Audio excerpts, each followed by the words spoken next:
حضرت عمر رضی اللہ تعالیٰ عنہ کا دربار لگا ہے. ایک شخص کو پکڑ کر لوگ لے آتے ہیں کہ اس شخص نے ہمارے باپ کو قتل کر دیا. حضرت عمر رضی اللہ تعالیٰ عنہ نے پوچھا کیا ماجرا ہے بھائی؟ اس نے کہا جی واقعی میں ان کے باپ کا قاتل ہوں، لیکن میں نے قصداً قتل نہیں کیا. ہوا یہ کہ میں ایک مسافر ہوں، جا رہا تھا، راستے کے اندر سبز چراگاہ تھی، میرا اونٹ بھوکا تھا، اس چراگاہ میں داخل ہو گیا. اس کے بوڑھے باپ نے پتھر اٹھایا اور میرے اونٹ کو مارا، اس کی آنکھ نکل گئی. مجھے بڑا غصہ آیا، میں نے وہی پتھر اٹھا کر اس کے باپ کو دے مارا، لیکن وہ ایسے ٹکانے پہ لگا کہ اس کا باپ فوراً فوت ہو گیا. میرا قصد اور ارادہ نہیں تھا، لیکن بہرحال میں اس بات کا اقراری ہوں کہ میں نے اس کے باپ کو قتل کر دیا ہے. آپ جو حکم سنائیں میں اس کو قبول کروں گا، لیکن میں ایک مہلت مانگتا ہوں کہ میرے دوست، میرے بھائی کی کوئی رقم میرے ذمے ہے، میرے پاس اس نے امانت رکھی ہوئی ہے اور وہ مجھے پتا ہے کہ میں نے کہاں چھپا کے رکھی ہوئی ہے. اگر آپ فیصلہ کر دیتے اور میری گردن کاٹ دی جاتی ہے تو وہ امانت جو میں نے رکھی ہوئی ہے سنبھال کر کے، میرے علاوہ کوئی جانتا بھی نہیں ہے، تو وہ اس تک کون پہنچائے گا؟ اگر آپ مجھے 3 دن کی مہلت دے دیں تو میں جا کر کے اس کی امانت اس کو واپس کر کے پھر واپس آؤں گا. پھر یہ پھندا پھانسی کا میں اپنے گلے میں ڈلوانے کے لیے تیار ہوں گا. حضرت عمر رضی اللہ تعالیٰ عنہ نے فرمایا کہ کوئی شخص تیری ضمانت دے دے تو ہم تجھے چھٹی دینے کے لیے تیار ہیں. اس نے دائیں بائیں دیکھا، پورے مدینے میں اس کا کوئی شناسہ ہی نہیں تھا، واقف ہی نہیں تھا، ایک اجنبی شخص تھا. حضرت ابو ذر غفاری کھڑے ہو گئے، کہا حضرت عمر میں اس کی ضمانت دیتا ہوں. ضمانت دے دی گئی، وہ چلا گیا. تیسرے دن وعدے کا جو وقت تھا، لوگ جمع ہو گئے، دربار لگ گئے، ابھی تک آنے والا نہیں آیا. لوگوں نے کہا ابو ذر تو نے غلطی کی ہے، ایک اجنبی کی ضمانت دی اور ابھی تک وہ نہیں آیا. اور میاں صاحب فرماتے ہیں ایک بار جو پھائیں اڑ جاندے اور پھر کدی نہ پھنس دے دے. ظاہر ہے وہ چلا گیا، واپس تو نہیں پلٹ کے آئے گا، اسے پتا ہے کہ آگے سیدھی سیدھی میری موت ہے، تو تم نے یہ کیا غلطی کی؟ خیر آپ نے فرمایا کہ اگر وہ نہ آیا تو یہ پھانسی کا پھندا میرے گلے میں ڈال لینا، لیکن بہرحال میں نے اس کی ضمانت دی. کچھ عرصہ بیتا کہ دور سے گرد و غبار اڑتا ہوا دکھائی دیا. جب صورت واضح ہوئی تو وہی شخص تھا. حضرت عمر فاروق رضی اللہ تعالیٰ عنہ کے دربار میں کھڑا ہو کہنے لگا حضرت کسی وجہ سے تاخیر سے پہنچا ہوں، معذرت چاہتا ہوں، اب جو حکم ہے پورا کیجیے. حضرت عمر رضی اللہ تعالیٰ عنہ اس کے پھانسی کے احکامات جاری کر چکے تھے.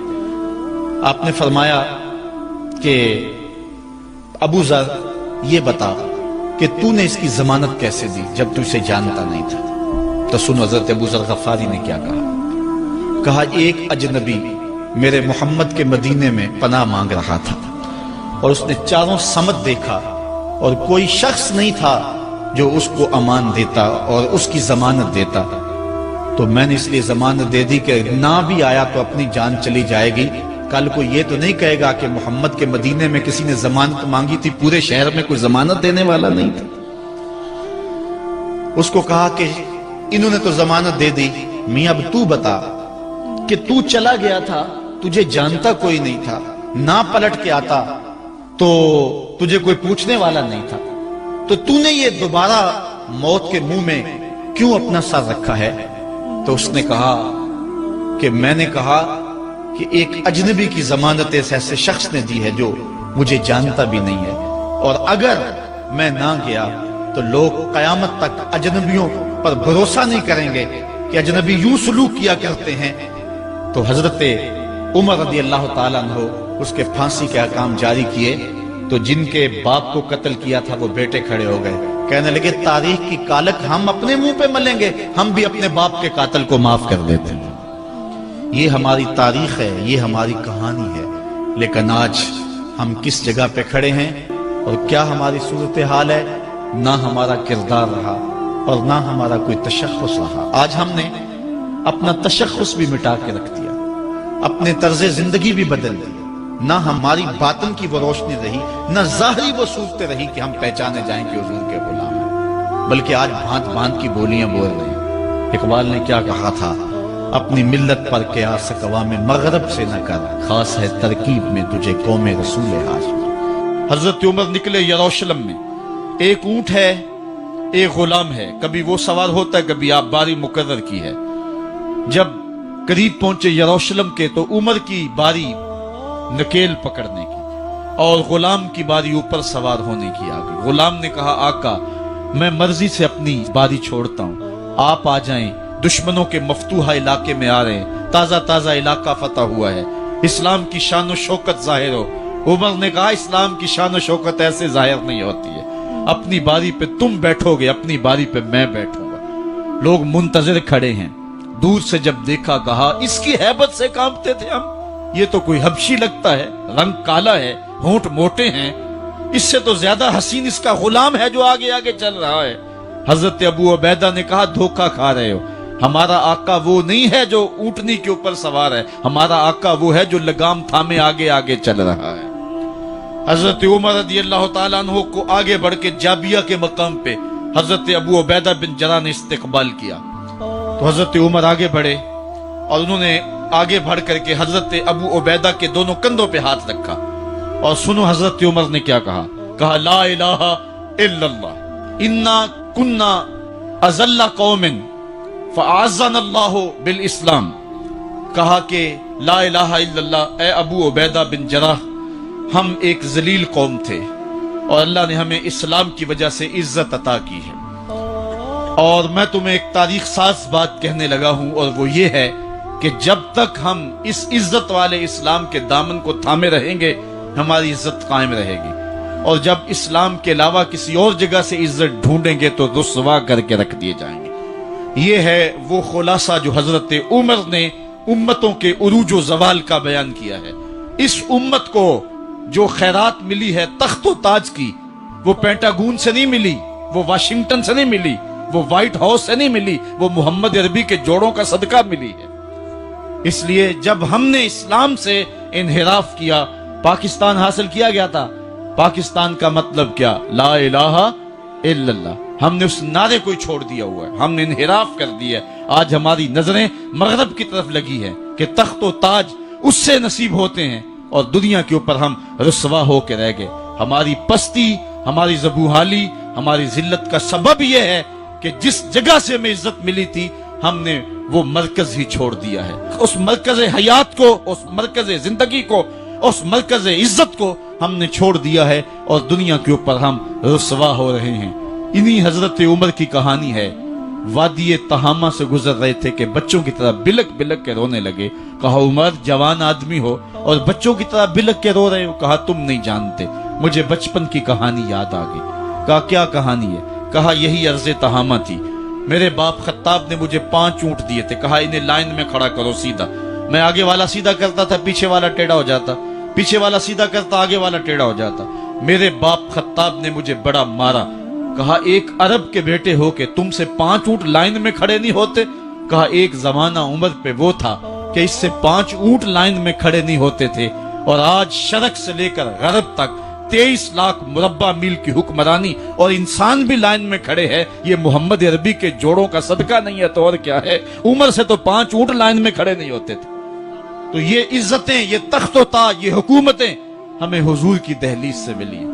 جب ہم نے اس دہلیز کو چھوڑ دیا تو دنیا کے اوپر رسوا ہو گئے اور ذلیل کر کے رکھ دیے گئے۔ ہماری اخلاقی پستی اور زبوحالی نے ہم کو کہیں کا نہیں چھوڑا ہے۔ دامن رسالت ماب کو چھوڑ دیا ہے، پھر رسوائیاں مقدر نہیں ہوں گی تو کیا ہوں گی؟ آئیے ابھی بھی موقع ہے، توبہ کا دروازہ بند نہیں ہوا، رب سے بھی معافی مانگ لے۔ گنبد خضرا کے مکین کے حضور بھی ہاتھ جوڑ کے کہیں چھوڑ کے آپ کا دامن رحمت، آقا ہم سے بھول ہوئی، کھو دی اپنی قدر و قیمت، آقا ہم سے بھول ہوئی، دیکھ ہماری آنکھ مچولی، اپنے سینے اپنی گولی، بھول گئے ہم درس اخوت، آقا ہم سے بھول ہوئی، دنیا کے ٹھکرائے ہوئے ہیں، تیرے در پہ آئے ہوئے ہیں، کھول دے اپنا باب رحمت، آقا ہم سے بھول ہوئی۔ عبداللہ بن عمر اور عبید اللہ بن عمر بصرہ سے گزر رہے تھے ایک جنگ سے واپسی پر، تو حاکم بصرہ نے آپ کو کچھ پیسے دیے کہ یہ مال غنیمت میں جا کے جمع کروا دینا، اور پھر خود ہی مشورہ دیا کہ عراق کے اندر فلاں فلاں چیز بہت سستی مل جاتی ہے، اور حجاز میں ان چیزوں کی قیمت زیادہ ہے.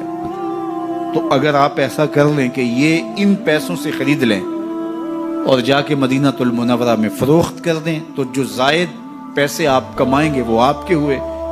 اور یہی اشرفیاں جو میں نے دی ہیں آپ کو، اتنی اشرفیاں بیت المال میں جمع کروا دینا.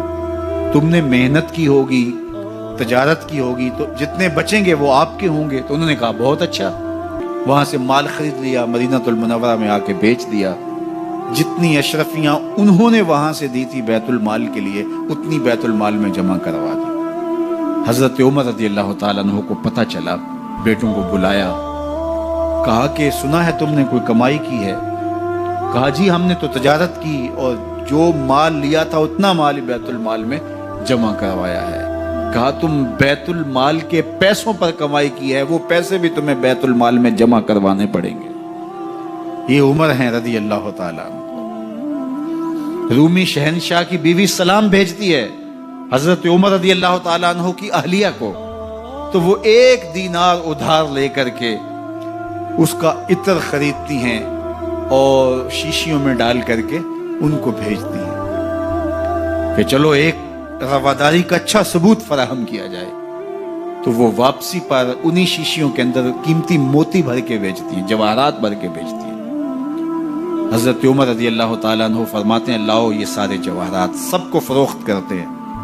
1 دینار اس کو دیتے ہیں، باقی بیت المال میں جمع کر دیتے ہیں. تو جب اپنی زندگی اتنی محتاط ہوگی، اتنی خوبصورت ہوگی، تو پھر کس طرح کوئی گورنر زیادتی کر سکتا ہے؟ تو حضرت سیدنا عمر رضی اللہ تعالیٰ عنہ نے اپنا طرز زندگی اور انداز معاشرت اتنا سادہ اور اتنا خوبصورت رکھا کہ اس کے مطابق تمام گورنروں کو ڈھالنے کی تلقین کی. آپ جب بھی کسی شخص کو بطور گورنر اس کا تعین کرتے تو اس کو یہ نصیحتیں کرتے: ایک ترکی گھوڑے پہ سوار نہیں ہوں گے، باریک کپڑا نہیں پہنیں گے، اور انچھنے آٹے کی روٹی کھائیں گے، مکان کا دروازہ نہیں لگائیں گے، کوئی حاجب نہیں رکھیں گے، چوکیدار نہیں رکھیں گے، بواب نہیں رکھیں گے، جو تمہارے تک پہنچنا چاہے ڈائریکٹ پہنچ جائے. اللہ اکبر. اور پھر جب کسی کو متعین کیا جاتا اس کی جائیدادیں لکھ لی جاتی کہ اس کے پاس کتنی جائیداد ہے، وہ حساب اپنے پاس رکھتے. اور جب وہ معزول ہوتا یا اس کا وقت ختم ہوتا تو آپ دیکھتے کہ اب اس کے پاس جائیداد کتنی ہے. اگر وہ جو پہلے آپ نے اپنے پاس ریکارڈ رکھا ہوتا اس سے جائیداد اس کی زیادہ ہوتی تو حضرت عمر بقیہ جائیداد بیت المال میں جمع کرتے. اللہ اکبر. اور یہ کیسے تھا؟ گورنر بول نہیں سکتا تھا، اس لیے کہ حضرت عمر کی اپنی بود و باش بھی اسی طرح کی تھی، اپنا طرز زندگی بھی اسی طرح کا تھا. مال غنیمت میں بہت ساری چادریں آتی ہیں جو سب کو تقسیم کر دی جاتی ہیں. خطبہ جمعہ دینے کے لیے آئے تو ایک شخص کھڑا ہو گیا. عمر خطبہ بعد میں سنیں گے، پہلے یہ بتائیں کہ یہ جو تم نے قمیض پہنی ہے یہ کہاں سے آئی؟ مال غنیمت کے اندر جو چادریں آئی ہیں سب کے حصے میں ایک ایک چادر آئی. آپ داراز قد ہیں، ایک چادر سے قمیض نہیں سل سکتی، تو آپ کی قمیض کہاں سے آئی؟ پہلے اس سوال کا جواب دے دیجئے، پھر خطبہ سنیں گے. اللہ اکبر. آپ کے بیٹے کھڑے ہوتے ہیں، کہا ایک چادر سے میرے باپ کی قمیض نہیں بنتی تھی، میں نے اپنے حصے کی چادر بھی اپنے باپ کو پیش کی ہے. اس نے کہا اب سناؤ اور ہم سنتے ہیں. یہ ہے حضرت عمر رضی اللہ تعالیٰ عنہ کی اپنی ذاتی زندگی. ایاز بن غنم کے بارے میں یہ پتہ چلتا ہے کہ وہ موٹے کپڑے نہیں باریک کپڑے پہنتا ہے. اس نے گھر کے دروازے پر بواب بھی رکھا ہوا ہے، چوکیدار بھی رکھا ہوا ہے. تو حضرت عمر رضی اللہ تعالیٰ عنہ محمد بن مسلمہ کو بھیجتے ہیں. محمد بن مسلمہ جاتے ہیں اور جا کے تحقیق کرتے ہیں تو ایسا ہی پاتے ہیں، تو ان کو وہیں گرفتار کر کے لے آتے ہیں اور حضرت عمر کے دربار میں پیش کیا جاتا ہے. چھڑی اس کے ہاتھ میں دے کر فرماتے ہیں جاؤ تم بکریاں چرایا کرو، تم گورنری کے لائق نہیں ہو. ایک گورنر کو بکریاں چرانے پہ لگا دیتے ہیں اس لیے کہ تم نے ان اصولوں سے، ان ضابطوں سے انحراف کیا ہے جو ایک سلطنت کے ذمہ دار کے لیے لازم اور ضروری ہیں. دور موجود کے حکمرانوں کو چاہے وہ عرب کے حکمران ہوں چاہے وہ عجم کے حکمران ہوں، اگر وہ اسلام کا نام لیتے ہیں تو انہیں اپنے اعمال کا جائزہ لینا ہوگا کہ ہم کھڑے کہاں ہیں۔ حضرت عمر بن عبدالعزیز جو کہ اموی خاندان کے چشم و چراغ تھے، لیکن ان کا مزاج سب سے ہٹ کے تھا، انوکھا اور نرالا تھا۔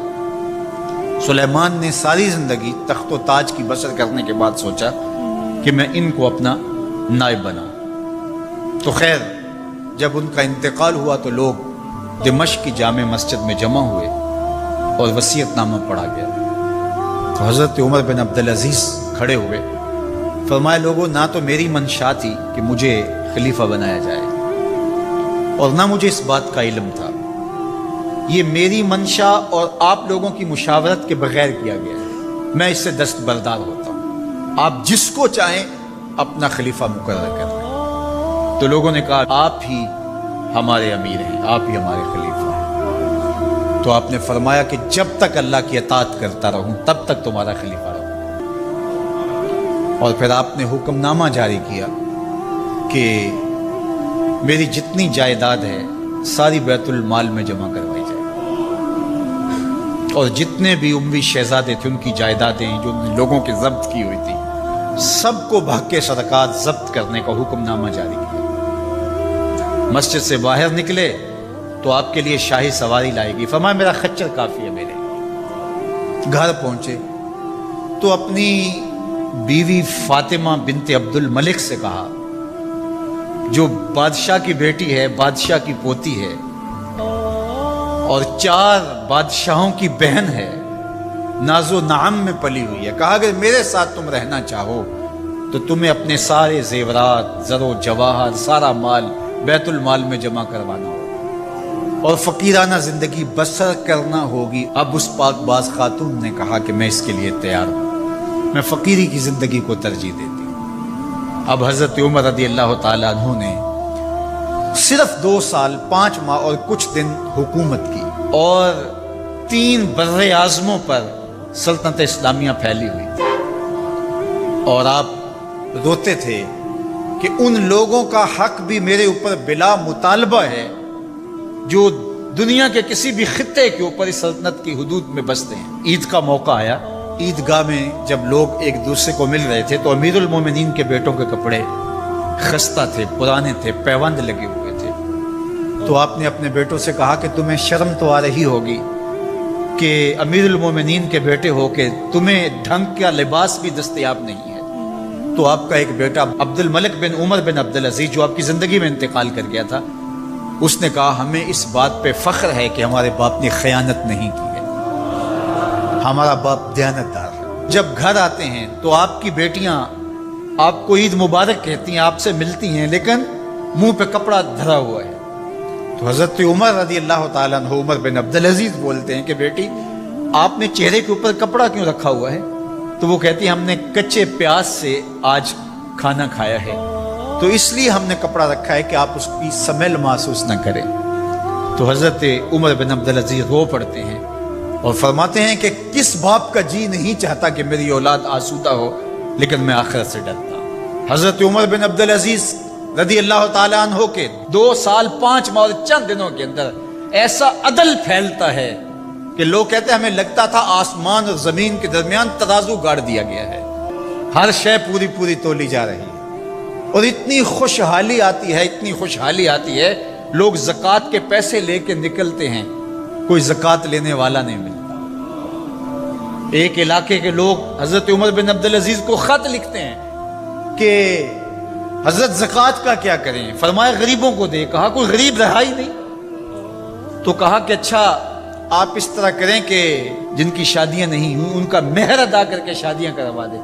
تو وہ جواب میں لکھتا ہے یہ بھی ہو چکا۔ تو کہا لوگوں کو قرضہ دے دیں۔ کہا کسی کو قرضے کی ضرورت ہی نہیں ہے۔ تو پھر فرماتے ہیں اچھا غیر مسلموں کو قرضہ دیں تاکہ وہ کھیتی باڑی کر کے زراعت کے کام کو بڑھائیں۔ یہ عمر بن عبدالعزیز کا عدل پھیلا، نور پھیلا، روشنی پھیلی، شہزادگی کی زندگی سے ایک دم اپنے آپ کو ایک چھوٹے سے کٹیا کے اندر محدود کر دیا۔ اللہ اکبر۔ حضرت عمر بن عبدالعزیز رضی اللہ تعالی عنہ مسلمانوں کے نامور خلیفہ ہے، اور ان کو ان کے عدل، ان کے انصاف ان کی سادگی اور ان کی زندگی کے اس خوبصورت طرز کی وجہ سے عمر ثانی کہا جاتا ہے۔